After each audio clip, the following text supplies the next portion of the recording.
Now to a major step forward in our nation's capital, where the House of Representatives passed the George Floyd Justice in Policing Act. It bans chokeholds and gets rid of qualified immunity for law enforcement.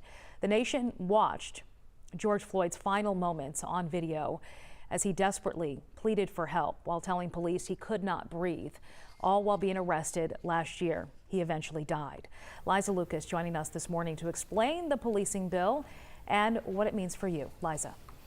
Good morning, Sheba. Yes, supporters of this bill say this is all about improving police accountability. And in addition to banning chokeholds, the bill also seeks to ban no-knock warrants, at least in federal drug cases. It also will require a national registry of police misconduct, and that is so police officers who've been convicted of misconduct couldn't just bounce from one department to another department. The bill also prohibits racial and religious profiling. Now, the bill moved forward. As we mentioned, that vote, which was mostly along party lines, came 9 months after George Floyd's death in police custody.